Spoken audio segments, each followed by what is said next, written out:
And the first thing we're going to do now is show a brief 811 video, and this is our featured grand prize winner from the PHMSA 811 video contest that we just launched in 2016. Hope you enjoy it.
All right, next up on our agenda will be Ms. Danielle Dixon. We're actually going to deviate from the agenda slightly. She has an earlier flight to catch, so we're going to allow her to come up and share with us. Danielle Dixon is the Director of Product and Program Development for the National Center for Construction, Education, and Research. She leads a team of content development and production professionals, and she is a project manager and works with external partners to deliver competency-based curriculums and assessment resources for the global construction industry. Please welcome Danielle.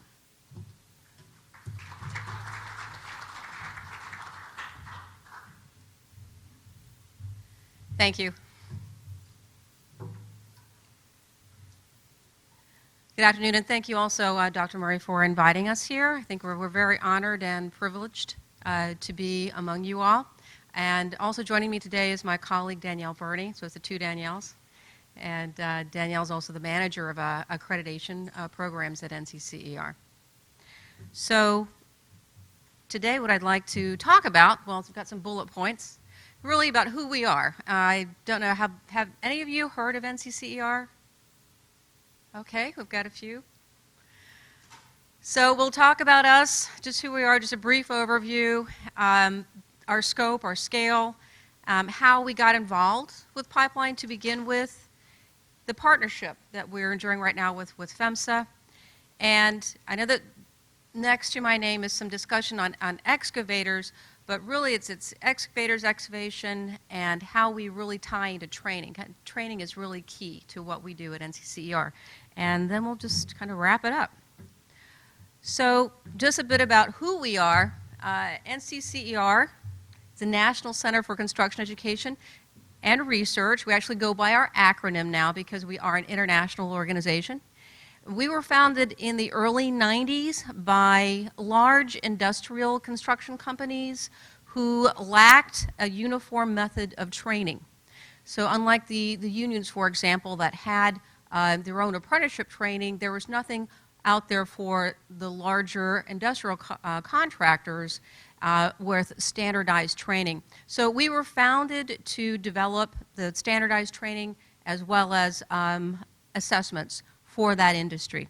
And that really revolutionized training for that industry because it brought competitors to the table who agreed on one training program. So what is our mission? It's right there. Building a safe, productive, and sustainable workforce of craft professionals. So that word safe ties right into training. It's integrated in everything that we do.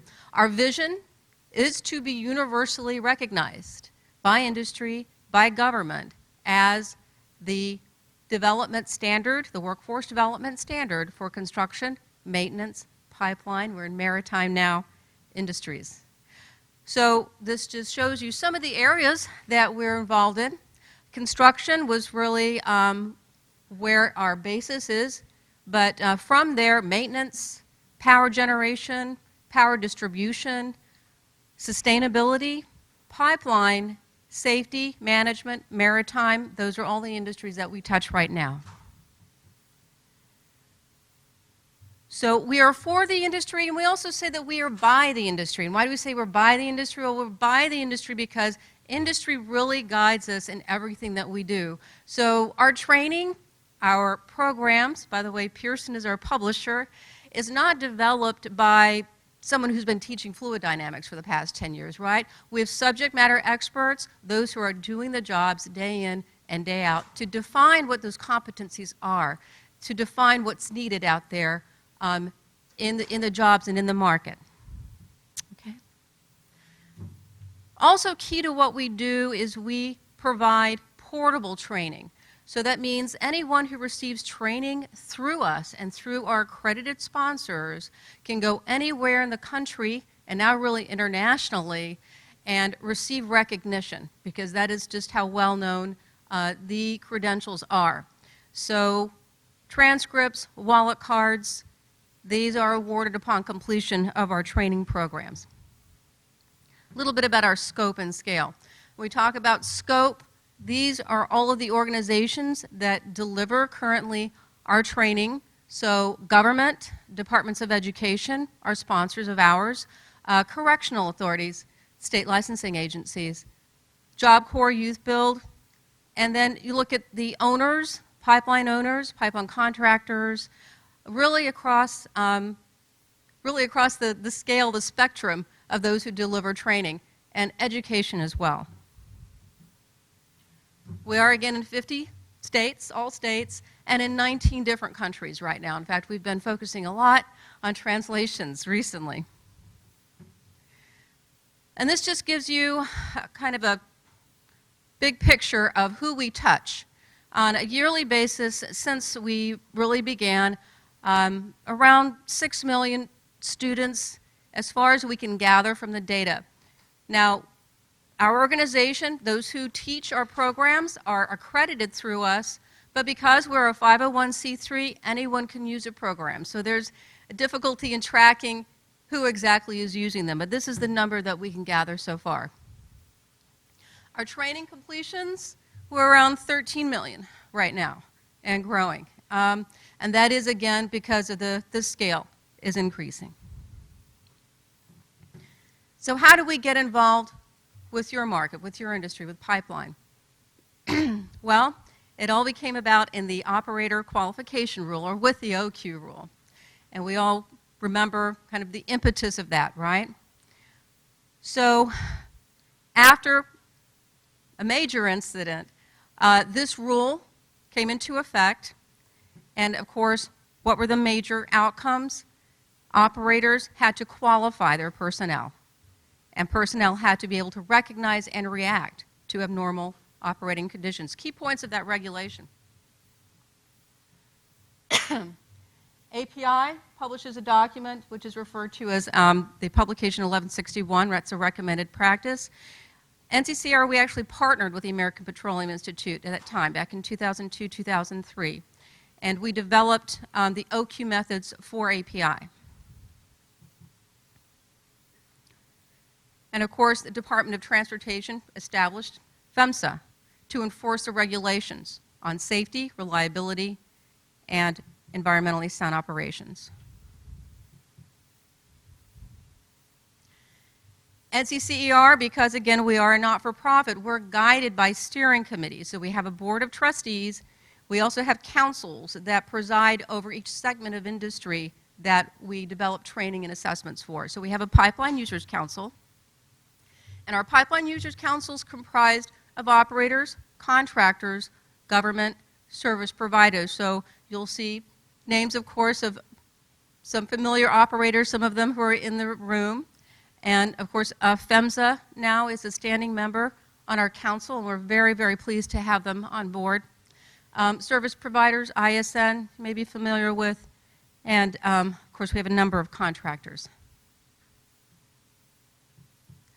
We're very pleased to be working with PHMSA because we are just as invested in safety as PHMSA is. We have a high commitment towards safety. And this excavator enforcement rule is incredibly important, and I think that Dr. Murray talked about it earlier, but it really is to give a lot more weight to states who do not have programs in place, safety programs in place, and this is incredibly important. The way that we, NCCER, is addressing this issue is by incorporating digging practices, safe digging practices, into our training programs. So our heavy equipment operations programs, our field safety programs, these crafts have trained more than 23,000 people in the last 5 years, and so we plan to incorporate all of this training in those programs moving forward. And this is just showing through April. Of course, that was the month to promote the safe digging practices, and we did promote that on our website.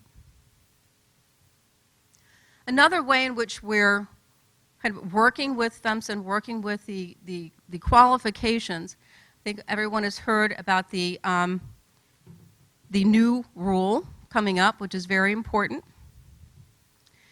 The new rule having to do with operator qualification, and even though it isn't in a regulation yet, we do anticipate that by next year it will be. I think recently in June there was a meeting with the Liquid Pipeline Advisory Committee as well as the Gas Pipeline Advisory Committee on some final language for that new rule. So what is the new rule in relationship to training? Well, training is really throughout that regulation as well as program effectiveness. And with the new rule, there will be more people who have to be covered by the covered tasks. So new construction, emergency management personnel will need to be covered. They need to be qualified. So PHMSA did estimate around 150,000 additional people will have to be qualified. API estimates a somewhat higher figure, but regardless, what's going to exacerbate these statistics, is a skilled worker shortage that is on the horizon. So here's a reality. We've got changing demographics across the country. Around 75 million baby boomers are in retirement age, and we don't have as many young people coming into our industry. And our industry is your industry. It's pipeline, it's construction, it's maintenance, it's all of those industries combined. And so what we're seeing here is really a lack of a skilled worker pool. Why train? Why train? Because you need to bring the pool of workers that you do have up to a level of competency where they can be safe.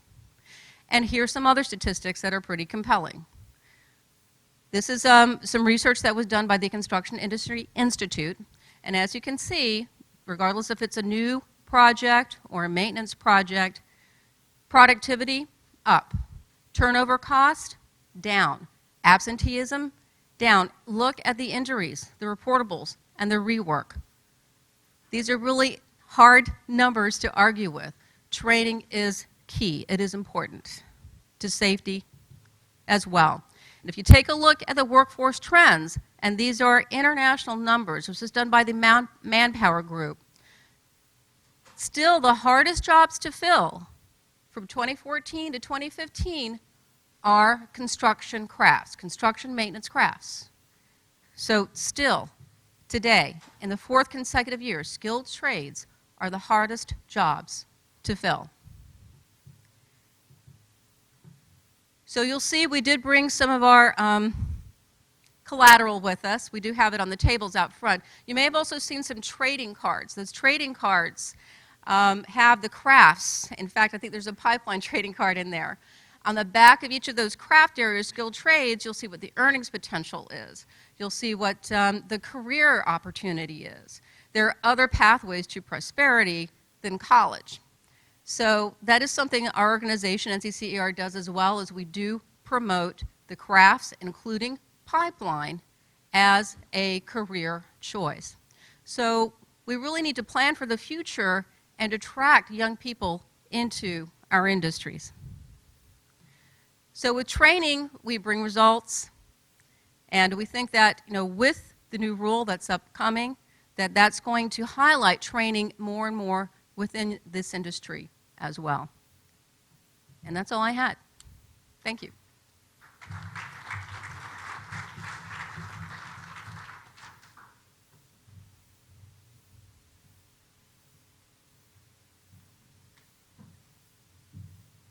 Thank you, Danielle. We certainly look forward to working with you more and getting safe digging and pipeline safety messaging and information incorporated into construction curriculums for training.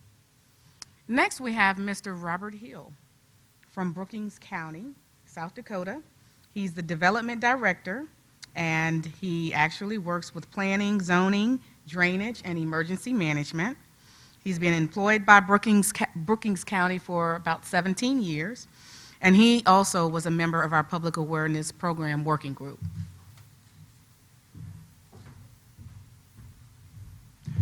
Good afternoon. I see everyone's still asleep. My name is Robert Hill from Brookings County, and I have been involved in pipelines since 2008 when they brought out the PIPA initiative, which being an emergency manager and ex-military, I do a lot of acronyms. So Pipelines and Informed Planning Alliance is what the word PIPA stands for, and you'll be hearing that throughout the thing. And I am from Brookings County, South Dakota, and where I come from, if I push the button, you know where I come from. I've got twice as many cattle as I've got people. So what you have to understand, when I went through PIPA, and they put out, well, there was some discussion, will PIPA really work in the real world? Well, in my mind, I know I could make it work in my world. So we got involved in PIPA. I started working with my pipeline companies, and we've got a good system in my county. And we hope that it's a type of thing that can be relayed to other organizations, larger counties. You know, it's one thing to have, this guy that talked earlier this morning was talking about paid firemen. I've got 13 fire departments and 2 paid employees, county fire department employees, out of 13 different fire departments. So we just don't have the resources that some of the larger communities have. But we do feel that PIPA can be done on a larger scale or smaller scale. That's the good thing about PIPA. And that's just our pipeline companies that I worked with when I was doing our PIPA work. And what we got out of PIPA at my county level, and I am an emergency manager and I'm also a planner, if you read all that. Most of my involvement with PIPA all my involvement with PIPA was as a planner, not an emergency manager. They had a different emergency response group. In South Dakota, emergency managers are not considered first responders because we're supposed to stay back and coordinate assistance for the first responders. If I do respond to an accident or an incident, it is to go figure out what do they need. Make sure that my firemen are fed and my policemen are fed. It's not to go out and put the fire out. My job's to assist or coordinate is more in South Dakota. Now that changes state to state once again. And we was involved in the PIPA, and we actually got before the technical assistance grants were issued, they had what's known as a demonstrative technical assistance grant, the precursor to the technical assistance grants. And we got one of those, and we actually did an ordinance. And we're just real fast. What we did with that was we took the baseline 04 and baseline 05, which consultation zones, and to define a consultation zone and to write an ordinance. And what we did is we got some GIS stuff that was a little high speed back in 2008 and 2009 for us. Now it's you can get it on the internet. And we sat there and we figured out what would be a good number for a consultation zone and what would be a good number for a planning zone. A consultation zone, just as it states, if someone wants to build and you notice there's a nice house right smack in the middle, that would probably be, well, I can tell you what that is. You see that one later. That's a relay station for a main city, and then also a farm tap, which newer pipelines don't typically use farm taps, but this pipeline was put in the ground in 1956, and there's several farm taps. And not only do we have the agricultural land, as you can see here, rather flat, we also have the hilly part, and that's where that Basin Electric pipeline came in at. And the consultation zone is when, by ordinance, and here's why we think it can be used anywhere, in Brookings County, we figured 660 feet is the number that we chose. We've only got a smaller diameter pipeline, so 660 feet is fine. If you got a larger diameter pipeline, then you move it out to whatever distance your population or your emergency management individuals, and we didn't do this by ourselves. We corresponded with and talked to the pipeline companies themselves and got their suggestions. And we talked to PHMSA at the time. Since we had a demonstrative technical assistance grant, we got some assistance from the pipeline quote-unquote experts that helped guide us on what they felt would work and what wouldn't work, and we think it works. And then the other one would be to adopt the ordinance, which we did. And then, well, baseline 6 is the planning zone. If you notice, the planning zone is much tighter. The consultation zone just means if an individual is coming in to build a building, and if he's within that zone, you give him a little pipeline brochure, which I'll show you in a minute, and you let them know they're near the pipeline. That's these individuals out here. They just need to know that they're near a pipeline. The planning zone, by our ordinance, is in the pink, and that's when you're getting close enough to the pipeline where the pipeline company wants to have a conversation with you. They're not saying you cannot build in the pink areas. What they want to do is they want to have knowledge of it in case they need to put a representative on the ground when you do some digging and things like that. And we got a real good example. As we was writing this ordinance, I had an individual come in and want to build a barn, a pretty good-sized barn. Our pipeline runs right here on this red line. If you notice, the barn would have set right smack in the middle of the pipeline. Obviously, I could not give him a building permit. I sent him to the pipeline company. First thing the pipeline company said, well, why are you calling us? And then we had a come to the good Lord talk and explain to them that I was not going to permit a building, and I didn't think they wanted the building on their property either, like that. So that was forced consultation. We gave them the telephone numbers because we had the telephone numbers. We was writing the ordinance, so we gave them the telephone number. And what happened with the pipeline company and the individual landowner is they came up with this plan here. Take the barn, split it in half. Here's the pipeline right away per the ordinance, per the pipeline company's right away agreement. And they did allow them to pour like a 2-inch pad just to store hay on there, with the understanding that if they ever needed to work on that pipeline, that pad would be removed and the pipeline company would not put it back on. And the final outcome, as of 8 years later, is what it looks like right now. And this is a fully operational farm. We've never had any problems with it whatsoever. And when we did this, now here is where the tie-in comes into the SWOT and the public awareness and everything. Back in 2009, when we did this ordinance, this is the people that we dealt with. Basically the city of Volga, because that's where the farm basically is. Some of the government people, 148 landowners, and that's basically only the people that had land right along the pipeline. We didn't go outside the pipeline, and we had a railroad that the pipeline did cross. This is getting the ordinance in place. If we was to do this today, after going through all the public awareness work groups I've been through and everything, these are the players that we would bring in now. I'm not saying I'd mail 30 individual letters out, but what I would do is I'd do heavy advertising in the local papers that go out. We call it Town and Country Shopper where I'm from, but the small papers that go throughout all the communities. we'd bring everybody in. I had 2 fire departments the first time. Now I'd have at least, these fire departments here are actually within the range. If there was an incident at one of our facilities that has the pipeline, these fire departments would be called. And how did we figure these out? We actually had an exercise, and during the exercise, I just asked the pipeline company to put a spot on a map. I gave them a map of where the pipeline is, and I said, put your finger where you want me to have the exercise at. And they did.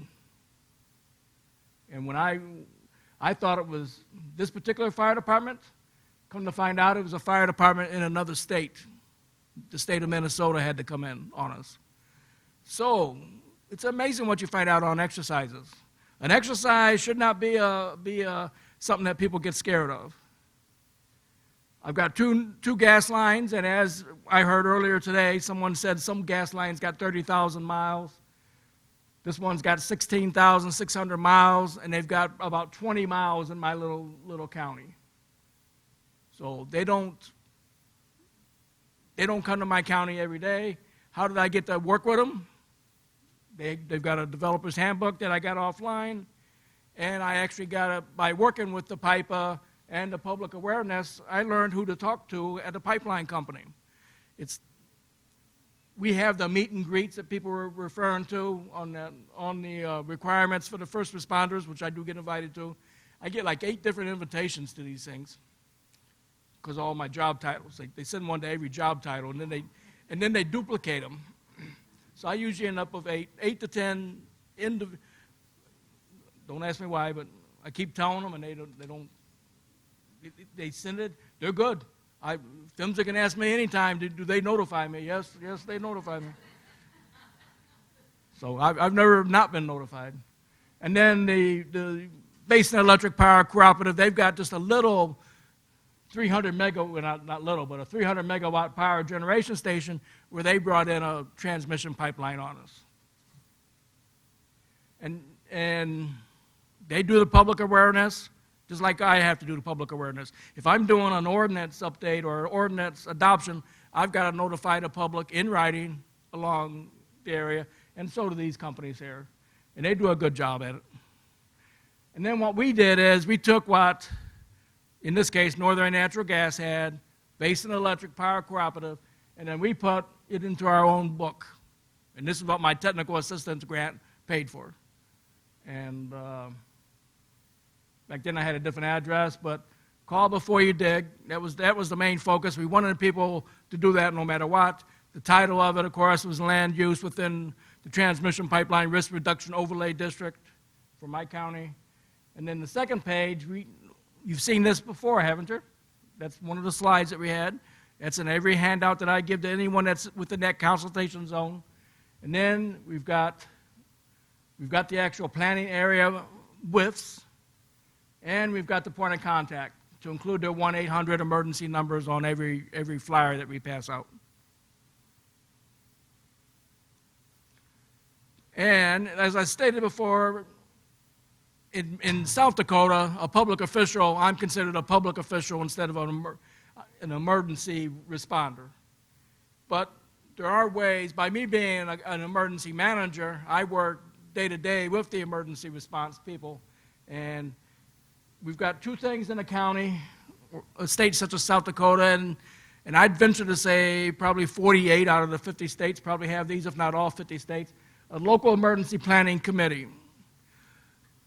Pipelines in themselves are not, don't always join the local emergency planning committee. I would encourage anyone that's got a pipeline facility inside a community to join the local emergency planning committee.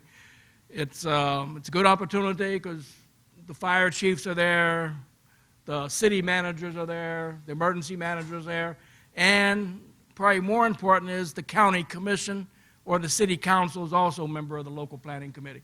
This is where you get that networking at, and you know, I've always been told the first time you want to meet either a pipeline official or a government official, you do not want to meet him or her, for the first time at an accident or an incident. You want to know them ahead of time. So, The good thing about local emergency planning committees is that there's a different funding mechanism. It's not emergency management money. This is Environmental Protection Agency money. And don't say boo, please. We're being recorded. The EPA funds local emergency planning committees because this is all your major plants, such as your 3M plants, and we've got door-making plants. Any large plant that's got hazardous chemicals stored there have to report this. They have to report it to the local county, and we got this committee, and it's actually a real good committee, separate from the emergency management side of the house. Although most emergency managers do run the LEPCs. And then you got your local emergency manager. We are required to do something known as exercises. And that's, everyone's done an exercise, whether it's a tabletop or a full-scale exercise. Since we're required to do them, we have to find things to do. I would invite any pipeline company in the world listening to this, go to your local emergency manager, work with them, tell them what you feel you need, or you can do what's on the bottom line and just say, why don't you give an exercise and just don't tell us what it is. I wouldn't do that. We can be very creative. But we do them yearly, about once every 3 years in my county. I got one fixing to come up here shortly. I don't do both pipeline companies at the same time. I do one pipeline company. A couple years later, I'll do another one. But we can't exercise only on pipelines. We can't exercise only on tornadoes. Every now and then, I can throw a tornado in to cause some damage to a pipeline. I can get real creative. If the pipeline companies don't want to work with me, I can. And then, along with that, the emergency management part of it, the Federal Emergency Management Agency, we are required in the United States, every county is required to have a hazard mitigation plan on board. I did my first hazard mitigation plan in 2003. It never mentioned pipelines once. And if you remember from my talk, I had a pipeline in my community since 1956, I believe it was. So, what happened there? Well, when I did the hazardous material, all right, who's playing with the stuff? Whenever I did my first hazard mitigation plan, the emergency manager didn't work with me. I was a college student intern, wherever the intern is. I used to be one of those. And that's how I did my first mitigation plan. And they failed to mention that there was a pipeline there, and I was new to the county, so I didn't know what it was. Now, the 2014 version's a different story. We do have it in there now. And basically what you do for hazard mitigation is, here you can put in, what do you feel, if you need a fire truck, you can put it into your hazard mitigation plan that, you know, we feel that our fire department in such and such location needs a new fire truck. You put it in your hazard mitigation plan, and if FEMA ever gives money up, then you can apply for mitigation funds to help pay. I don't know if they pay for fire trucks, but I know they pay for culverts and bridges and stuff like that. And then in 2015, FEMA and PHMSA combined together, and they put out this book that specifically states practices for land use planning and development near pipelines. The word hazard mitigation planning has been out for years, but the new part's that practices for land use planning and development near pipelines. And I think it's just the greatest thing since sliced bread, and I'm hoping that FEMA and Department of Transportation can continue working together and give us emergency managers some assistance in the future. And with that, I will finish up. Thank you.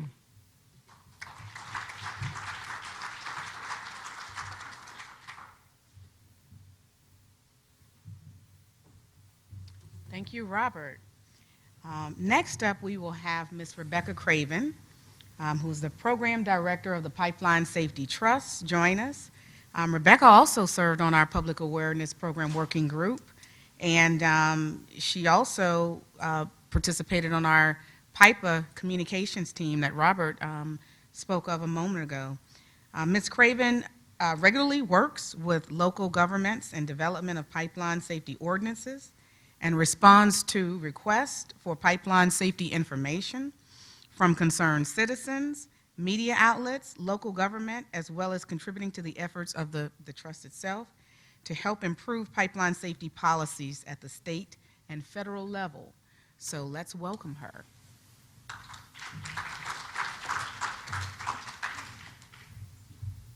Thanks. I'm happy to be here. Yeah, I'll just carry on while it's loading. So the last time Robert and I were on a panel together, we were on a webinar. So I was just sitting in my office talking to my computer, and I blew through my time in about half of his. So we fixed that today, and Robert went first, and I don't have the opportunity to poach on his time. But still working on it.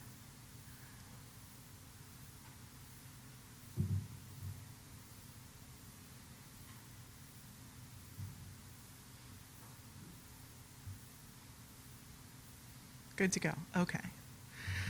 So I am here representing the Pipeline Safety Trust. For those of you who don't know the history, I'll give you the 30-second version of it, which is that it was created after the incident in Bellingham, Washington in 1999. The funding for the trust came from a plea agreement, which comes out of one of those very rare criminal prosecutions that Alan Mayberry mentioned this morning. They do occur, and Bellingham was one of them. The outcome of the plea agreement was that part of the penalty, the fines that were levied against the operator, got set aside essentially as an endowment for funding a permanent nonprofit pipeline safety watchdog. And so that's what we are. We are, because of that, often called on by PHMSA and state regulators to play the role of the public in proceedings such as this. It's slightly uncomfortable to have 2 or 3 of us representing the public. It's really not enough. So I want to ask a question. How many of you here don't represent a regulator, an operator, a contractor? Okay, so there are a couple in back. Okay. With the exception of Robert and you folks, the little pod of people sitting right there, who have been, I think, instrumental in getting the conversations going today. They are all here because the trust used part of its TAG grant for this year to pay the travel expenses for them to get here. We feel very strongly that there needs to be more public awareness. So that's why they're here, and we need to figure out a different way to sustain that, unless PHMSA wants us to keep using TAG grants for that, which we'd be happy to do, but we have other things we could do with them. So I have a suggestion for that, and I'll come back to that at the end of my talk. So I'm going to focus today on forward going rather than on the SWOT report, which I hope most of you have read. But I want to focus on the process by which future regulations are created, and by the content that might be required for future communications with the public.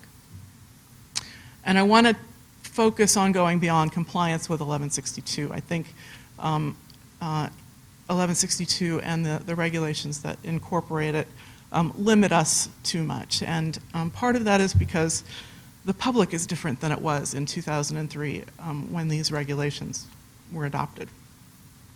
They care about different things, they care about more things, and there are a lot more of them. The basic messages are not sufficient for what the public wants to know. Some of them are quite mixed messages, and some of them are really misleading.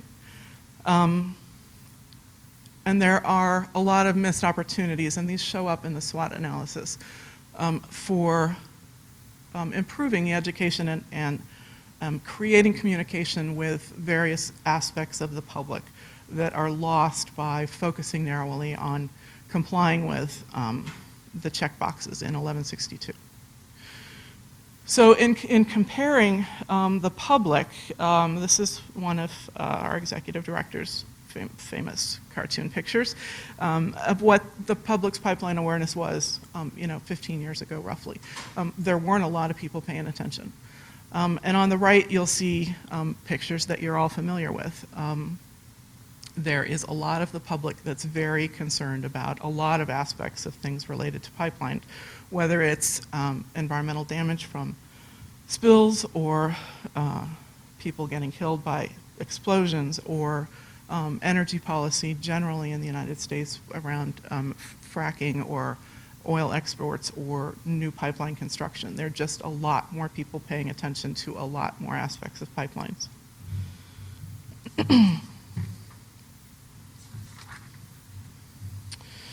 So some of the reasons we want to focus on going beyond 1162 and start with a different process really for the creation of new regulations and new content requirements have to do with concerns that we have about the process of an industry standard being incorporated into law in the context of something as non-technical as a public awareness program.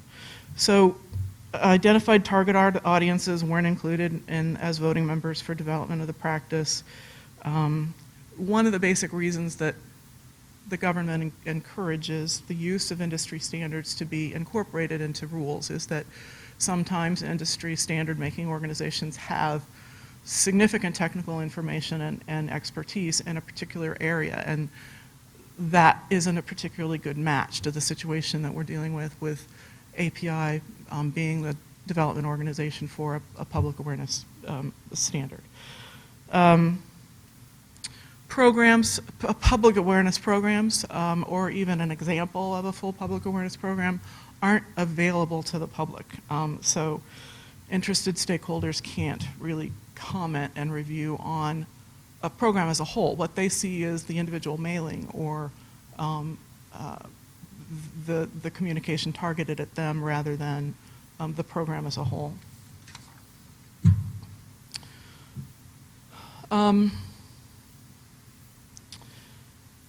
The going forward, I know that the second edition of 1162 is in existence. It sounds like 1162 version 3 is on its way, and somebody's going to talk about that shortly. But we're just now talking about the effectiveness reviews from the first time under the first edition, and I think it's important to get a full understanding of how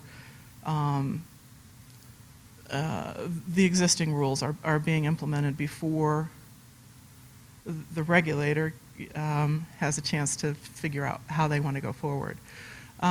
There's also, as you've heard from Robert and others, there are new messages and new pieces of information that need to get incorporated to public awareness messages, including PIPA recommended practices and companies and system-specific information.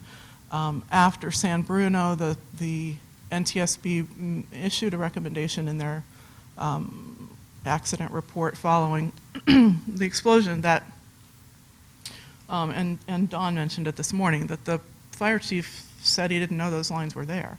The NTSB recommended that operators provide system-specific information to first responders in particular, and I think one of our opportunities is to talk about what that means in future regulation.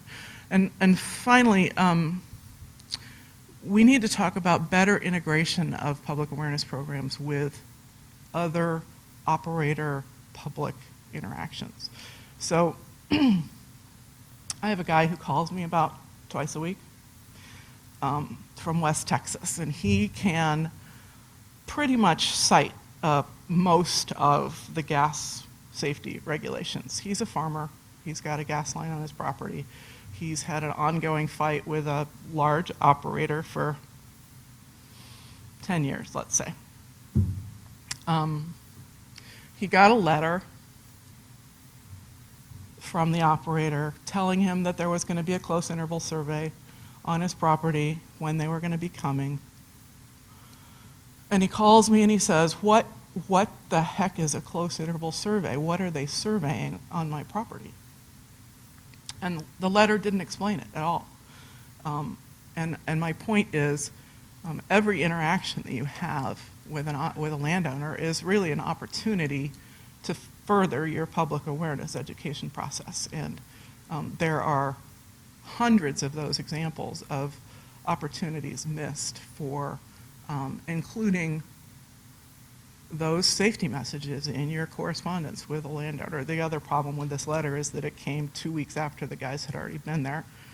So it didn't do a lot to improve a really bad relationship between the landowner and the operator. But I think operators need to consider how to integrate the public awareness group's roles with the right-of-way management roles, with the easement negotiating roles, and come out of your stovepipes and integrate those messages a little bit.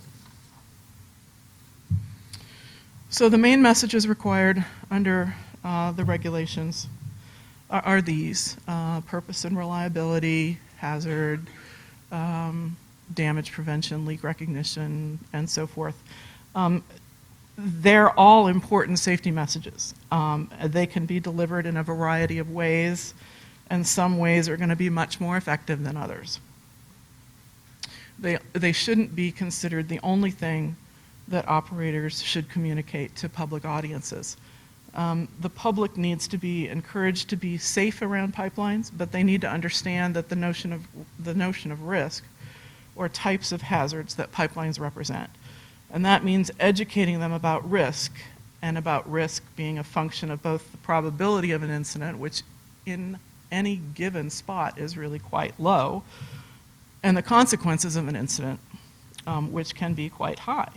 And they don't need you to tell them that consequences can be significant. They get those messages all the time from actual incidents.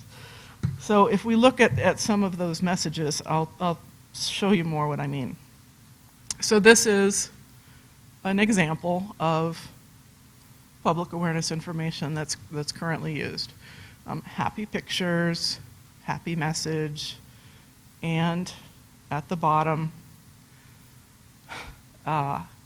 according to government and industry statistics, and you heard it again this morning, and I'm sorry, Arthur, but tain't so. The most common cause of pipeline incidents is improper or unauthorized digging near a pipeline. We've all heard that. It's wrong. And because it's wrong, it's wrong partly because of the decline in the number of dig-ins, because 811 is improving things. But it's also because of the increase in the number of incidents that are resulting from things that are within the operator's control, from corrosion, from material or weld failure. So the statement about excavation damage gets repeated, but once the public understands it's really not so, it reduces the credibility of every other message that you provide them. So let's not do that. So instead of those messages, the happy message and the statistics, what about talking to them about risk? What about saying every 30 hours in the country there's a significant incident? Every 5 days a person is killed or injured because of an incident. It's about risk education, and I think it's part of what needs to be included. So this pie chart came off the PHMSA website 2 days ago. All significant incidents, all systems, all states. And you'll see that between corrosion and material and weld failure, it accounts for 50% of the significant incidents. Excavation damage counts for 14.9. So it's a different message, It's perhaps not one that operators are totally comfortable owning, but it's important that you do. So this is another example of the competing message that the public receives. So they see the pictures on the left, and they hear from operators that pipelines are safe, they're quiet, and every other transportation method is worse. We had a lot of conversations in the Public Awareness Working Group about the kinds of graphics to use in public awareness materials. Some of the members reported having worked with focus groups that said the results of which were that people didn't want to see scary pictures. That they wouldn't open something with a scary picture on it any more than they would with a happy picture. But I don't think the picture on the left actually provides any education about what's in the flyer that you want them to read. It's not likely to further the message that you want to have them understand. So some of the content of materials that are delivered are challenging because they provide generic information about pipelines rather than a specific pipeline near the person who's receiving the message. And from the calls that we get from the people we hear from, they are very concerned about the pipeline near them. They want to know about the pipeline near them. They really aren't concerned about the pipeline industry as a whole. So as we go forward and start talking about the creation of national messages, I think that's going to be an ongoing challenge to provide that national message about pipeline safety while also insisting that public education materials include system-specific information that goes to the people in the geographic area that's concerned with a specific pipeline. And for people with, 5 pipelines on their property, that's going to be a challenge. They're going to still need to get 5 sets of specific information. So these are some examples, and some of you may have seen these in presentations that our executive director has given before. And this also goes to the national message versus system-specific information. These are aggregate messages that go out. They have 2 different return addresses on them. It's really a quite confusing message to the people receiving it about why they did. It doesn't tell them whether the pipeline near them is one of those listed or why. There's just no connection between the flyer that went out and the people receiving it. And again, this is a similar problem. This is a questionnaire at the end of a flyer that went out, and it's trying to be an effectiveness measure of the materials that have been sent. So I'm pleased that the sender was interested in testing the effectiveness of it, but the set of questions went literally in the flyer. So the information had to be retained for as long as it took them to flip the flyer over and look at the questions on the back. It's not a particularly useful way, I don't think, of assessing someone's retention. It's kind of like getting the answers to a take-home final at the same time you get the final. The other problem I have is that the questions, which I understand are small, they don't really get at any determination of whether they're going to change behavior because of what they've read. And the change in behavior is what we're really aiming at.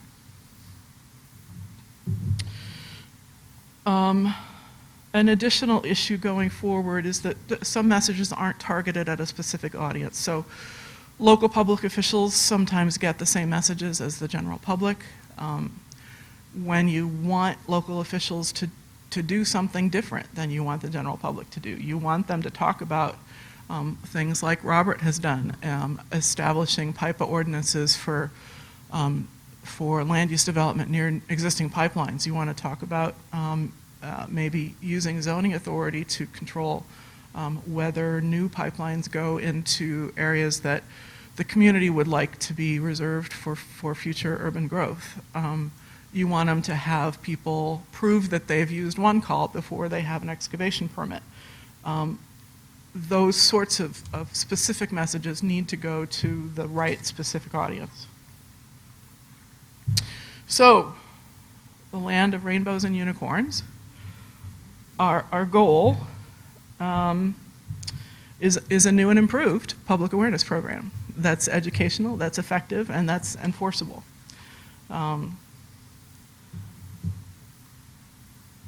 First and foremost, the public needs to be involved. I think you've heard that loudly and clearly from the public today, several times.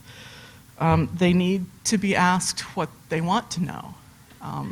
We've recently done some work in Canada with the regulator and the pipeline trade association there, talking about establishing pipeline safety metrics that can be distributed to the public. And what we did was pull a bunch of public and nonprofit organizations together and ask them what they want to know. You will get answers. Again, we haven't seen a complete public awareness plan, so the comments that the public can make are limited to the mailings that they've seen or to the enforcement actions taken by the regulators that are then made public. So one of the things I think that we should talk about is letting the public see an entire public awareness plan, to see how they're put together, see how they think about assessing their effectiveness, and maybe PHMSA should think about what Mike referred to this morning, which is letting folks see public awareness inspection reports rather than having to wait to see the corrective action orders that come out of them. So in general, creating a public process so that the public feels invested in it, feels like it's worthwhile, and like it's not just hoop jumping. Operators should include, again, system-specific information as recommended by the NTSB. The nearby public wants to know that sort of information. Plus, they want to know safety information about the specific pipeline near them. They want to know when it was last inspected. They want to know the results of that. Now, that I'm not talking about giving them binders full of smart pig data. I'm just saying, if you found anomalies, if you found things you need to fix, they want to know about it. They want to know about repairs that you've done or are planning to do. They want to know how old it is, whether it's coated, what kind of steel it is, where the steel came from, whether there are legacy construction methods. People are curious about the pipes near them, and they want to know. I don't think it's something that the operators need to feel threatened by to give out that kind of information.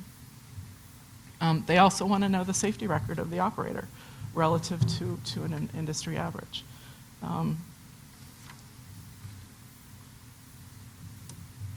Again, opportunities for integrating additional information and interactions into a public awareness program. And I haven't, I've thought a lot about how to do this in the context of a regulation, and I haven't gotten there yet, but I think it's something that we need to work on, to figure out how to make public awareness part of every time you touch a landowner, every time you touch a city council. It needs to be part of every interaction. And finally, maintaining credibility, refraining from cherry-picking statistics in your public awareness groups and not stretching facts. an example of that is our pipelines are monitored 24/7, and we can recognize a leak in 5 minutes and turn everything off. And yeah, you know, that's sort of kind of true, but leak detection systems don't really work that well. And for leaks, they'll work for a rupture. But when you tell people that you can recognize leaks, and then the farmers recognize the leaks before the SCADA system does, it creates real credibility problems for other messages. So finally, the goal needs to be behavior change. So for an example, people may identify 811 as a one-call number, but that doesn't mean they're going to call it. Programs need to stay focused on changing behavior. The measure of effectiveness needs to include that behavior change. So has the traffic at the one-call system gone up after you adopted an ordinance? Has it gone up after you sent out your public awareness messages? Other measurements that tell you something other than the number of brochures you mailed or how many surveys you got back. There needs to be some behavioral change metric integrated into the system. And that's all I have. Thanks.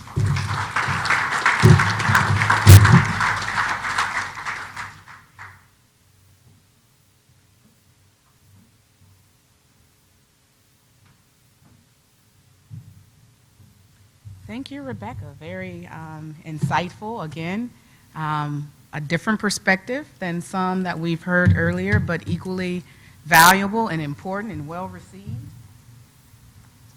Now we will open the floor and the webcast up to questions. Are there any webcast questions? Okay, thank you. Mr. Hill, I appreciate you so much talking about your adoption of the PIPA and ordinance.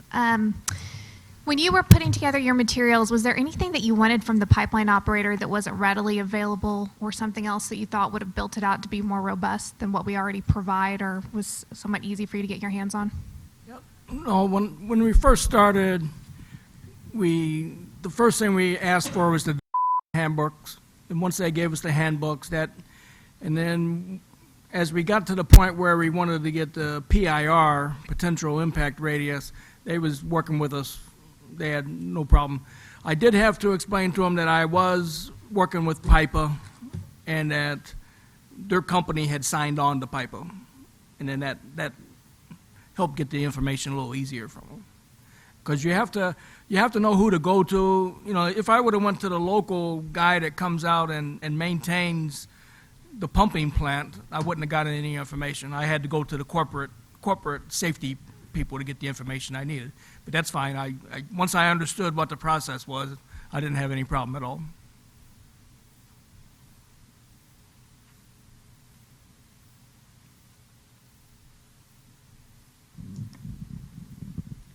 Hi, Linda Farrell, Pipeline Safety Coalition. Robert, I want to thank you because Pipeline Safety Coalition worked with the Chester County Planning Commission in Pennsylvania. We used your program in a technical assistance grant, working with the county commissioners and the planning commission. We adopted a 1,000 foot consultation zone from Center Point, and we required that the operator and the landowner, PIPA was focused more on the landowners and the developers using the consultation zone, but our recommendation is that anyone, operator, pipeline operator, developer, landowner, use the consultation zone. And we made the point of contact the Planning Commission, since they know what the zoning ordinances are and what's pending in zoning, et cetera. And we also used Marathon Pipeline's mapping system that they had at the time. And we included very robust interactive ability to actually put in someone's address, click on that tab. The map populates with whose pipeline is there, consultation zone populates, and you're able to get all the contact information from that website as to who you need to call, what the product is going through that line, who the operator is. And so that leads me to a big old thank you to PHMSA for the technical assistance grants, because they are a fabulous way of increasing the ability to enhance public awareness. Rebecca, I agree with you 1,000% that we really need to involve people more, the landowners more, and as you said, the mixed messages that the public is getting from the industry and from regulators and from legislators. We had legislators in Pennsylvania who told landowners to contact FERC about a liquid line siting. And so we had to undo all that. So getting the legislators involved as well as the public is really, really important. And thank you for all you guys do at Pipeline Safety Trust. And that just brings up the point that the PIPA document's designed to be flexible, so it's each community's choice on what the consultation zone should be. So good job. Yeah, Rebecca, my question is about the one person or somebody dies from a pipeline incident every 5 days. Is that worldwide? Because I don't think that those are regulated pipelines within the United States that where 5 people or somebody's dying every 5 days. So that's based on the data from the PHMSA website, based on serious incidents in the last 10 years, and it's based on the number of injuries and fatalities divided by days or years. On if you use the average injured or dying. Oh, injured. You had somebody died. On your slide it says somebody dies every 5 days. Oh, that's a mistake. I'm sorry. Yeah. No, it's the serious incident qualifications. Still bad enough.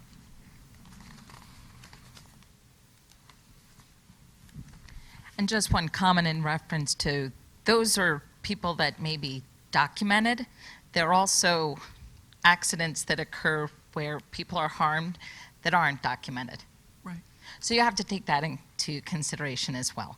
So, and another thing this is mainly just a comment, is that if you're looking for public input as well, for all pipeline industries, those that are looking for public awareness, speak to individuals that have been impacted by a spill. So when you're writing your emergency plans and your response and how to work with the public, look into the towns where we've been impacted and where we've been harmed. Because there are many of us that want to work with everyone, operators, industry, PHMSA, all of you. So respect us, think of us professionally and in a way to help everyone. Thank you very much. It actually does say killed or injured on the slide.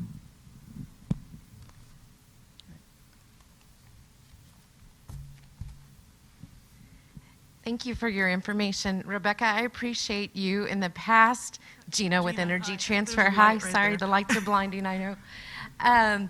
We appreciate you. In the past, you've reached out to us to tell us what our right-of-way representatives might be saying, and I know I've received one of those phone calls, and I do appreciate hearing if there's a disconnect with within our own organization. So I pray it's not us you're speaking about in West Texas, but I'm sure you'll let me know if we are. I will let you know.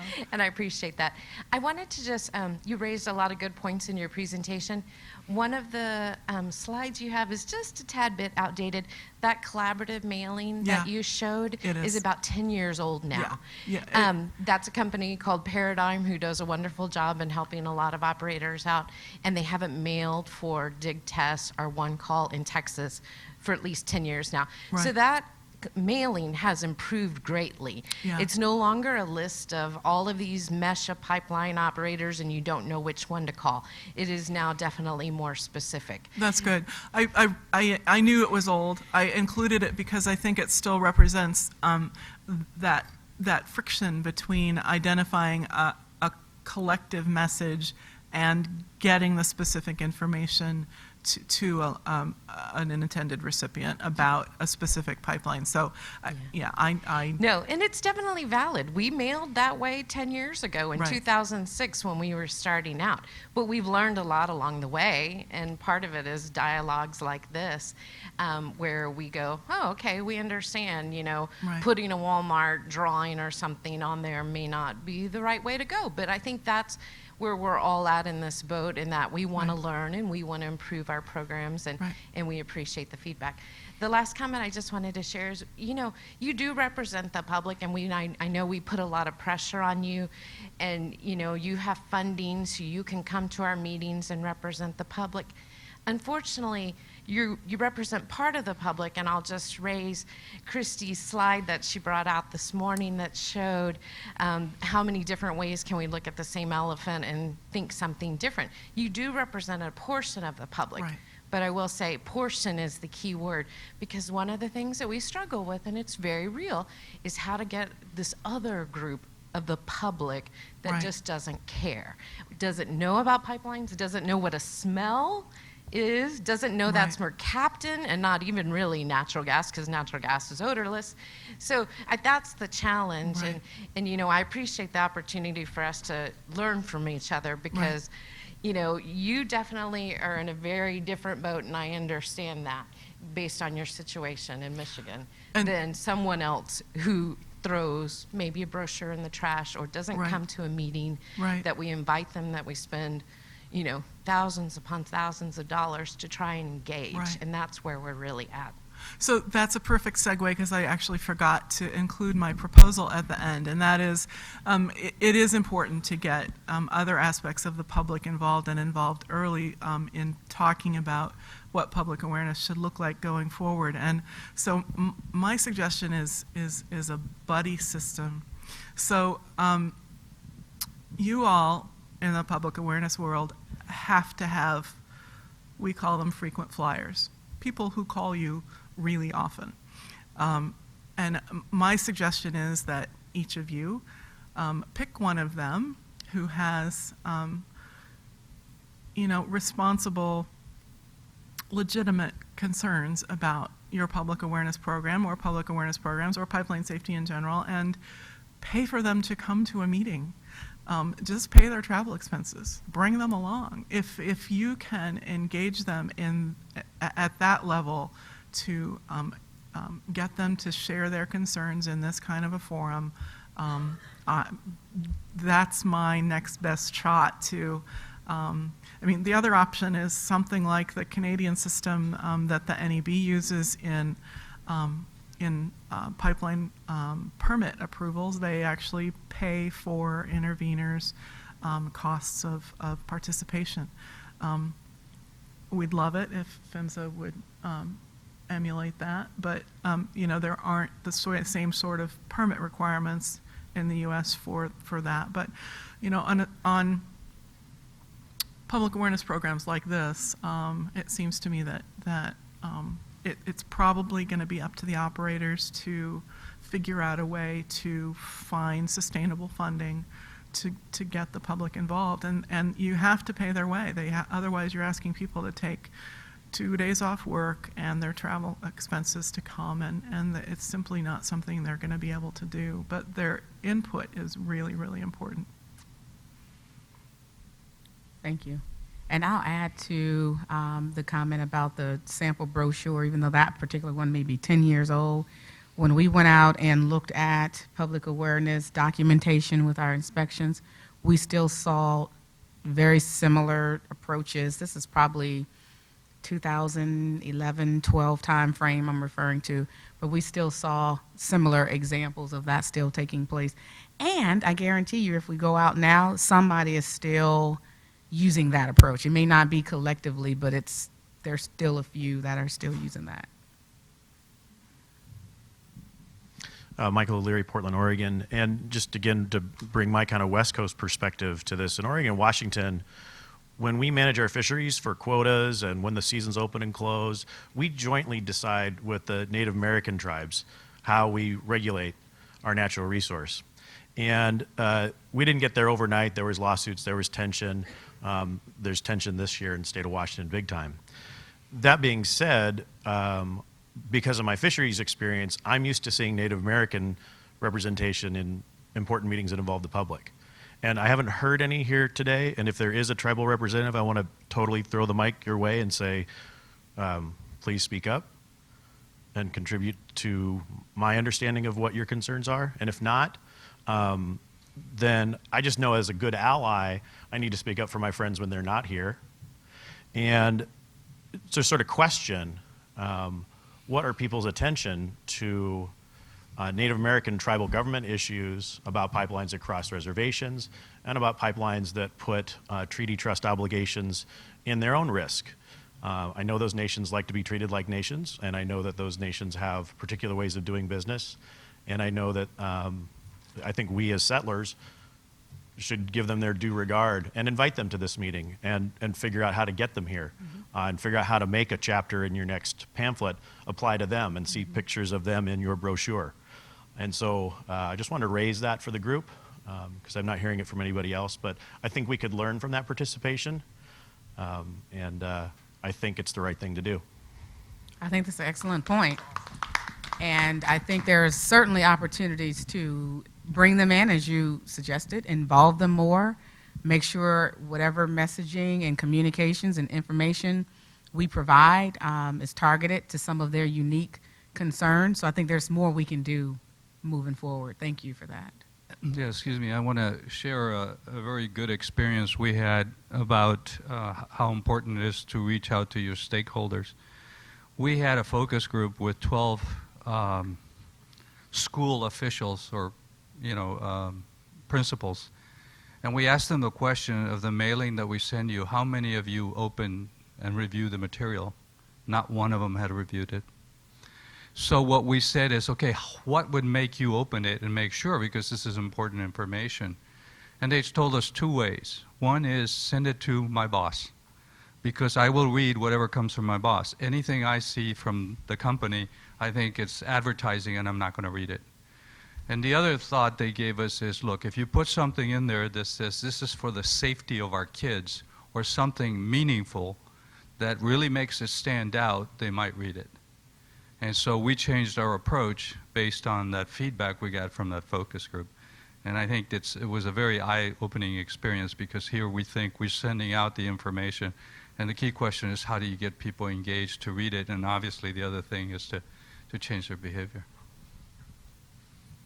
Thank you. I think you brought up a great point about what's involved in the message and highlighting safety of kids. It's that compelling point we talked about earlier. What is it going to draw them to want to read a few sentences more? When we conducted some of our public awareness inspections, it wasn't related to the schools, but it was related to emergency responders, and I think right around the San Bruno time period, one of the mailings that I remember reading that invites emergency responders out to those steak dinners, it never used the word pipeline in the entire letter. Not once. So small opportunities, but very impactful just to provide just a little bit more content that'll be useful. Are there any other comments or questions or thoughts?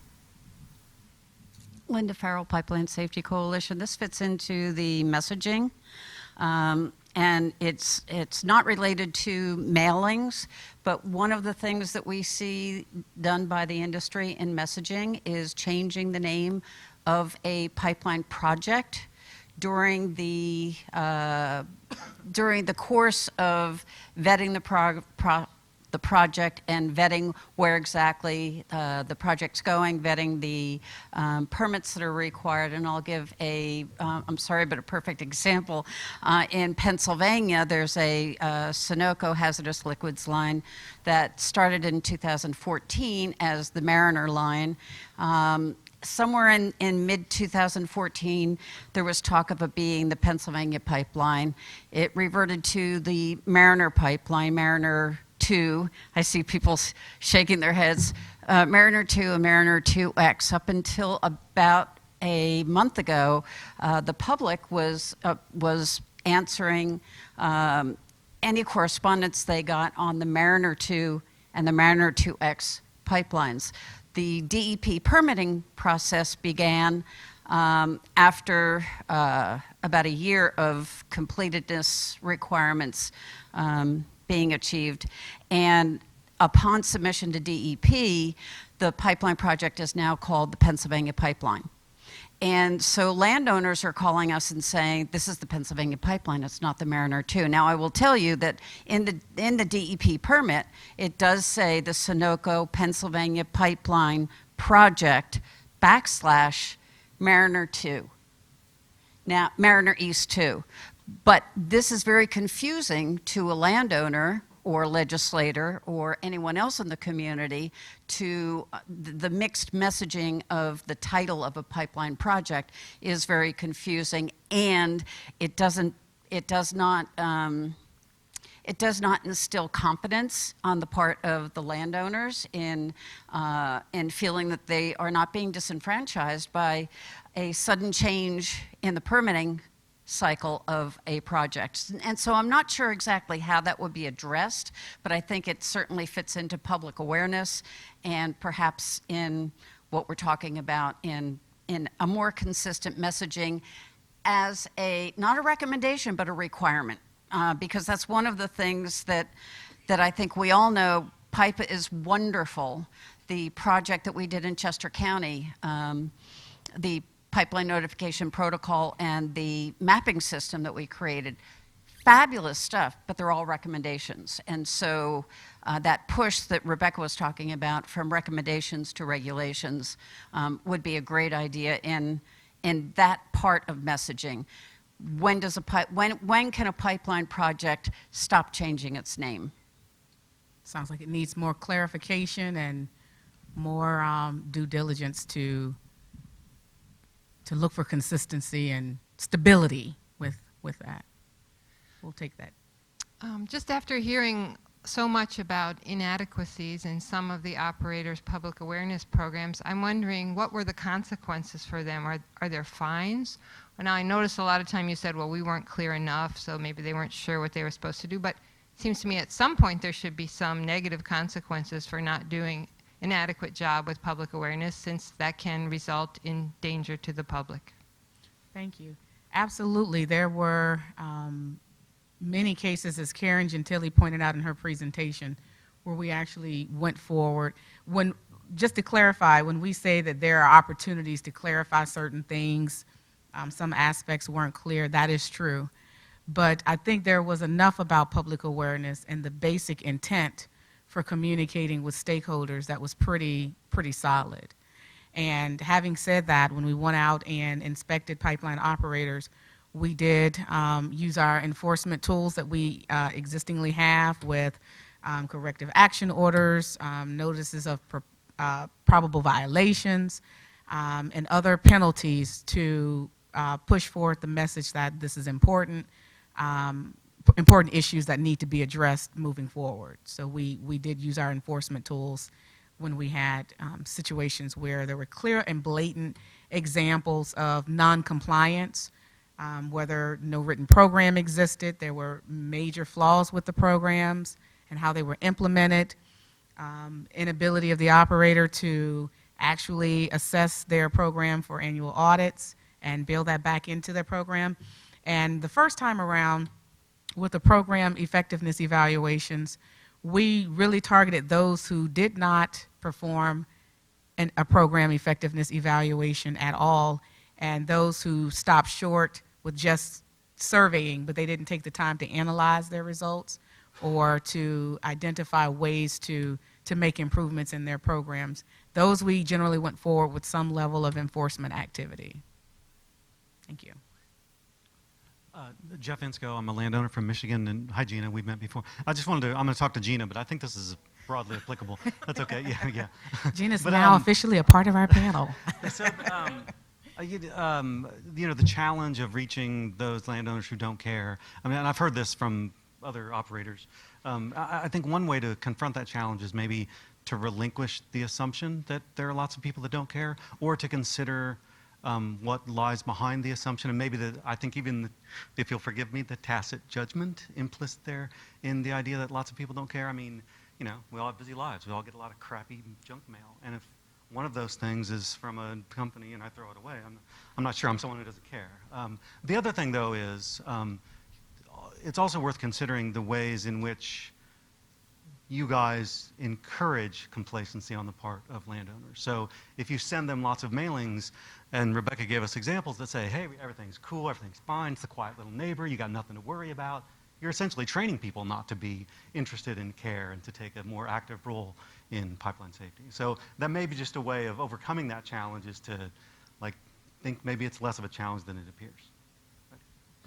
Very interesting comment. I would add to that, when you think about communicating with the public and the sentiment that maybe they're not interested or don't care until something catastrophic happens, your point is well received. I will say also that the public, when it comes to public awareness and what we saw from some of the program evaluations and the surveys and the feedback, I think Rebecca touched on it in her presentation, your effectiveness results are only going to be as effective as the questions you ask and what you're trying to ultimately get at with what you're assessing with your effectiveness. So if you're asking, generally, do you know anything about pipelines, or just very general basic questions that really don't target some of the true essence to understand how effective your program is as an operator, then it'll show through on the back end with the type of results that you analyze and what you can ultimately do with the limited information you get from those results. So. Any other thoughts or comments on this side?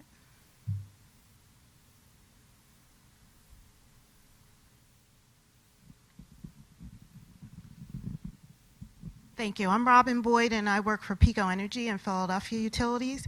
My question is, I noticed as an analyst in my organization, we benchmark a lot of data. I haven't heard much information about benchmarking standards in terms of the public awareness program, as well as I noticed there was a highlight of the top 15 worst, but I didn't hear what an excellent top 15 program looked like.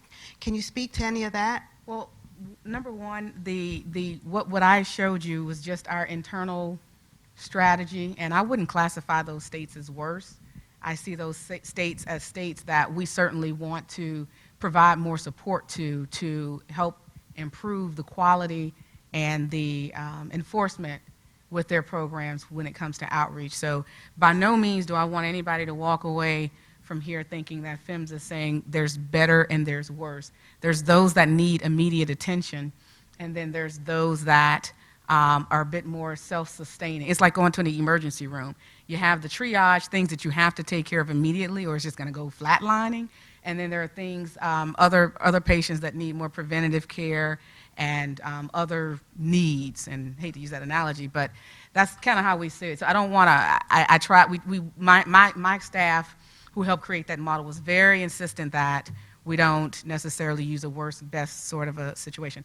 But having said that, in previous years, as we've built up with some of our public awareness work, we have looked at different ways of measuring behavioral change, benchmarking, looking at differences in public awareness programs. In fact, we've talked about it at some of our previous workshops in a lot more detail than we did today, which really helped to build into what we did with our SWOT analysis working group. So a lot of that information came forward even then that helped get us to the point where we are now.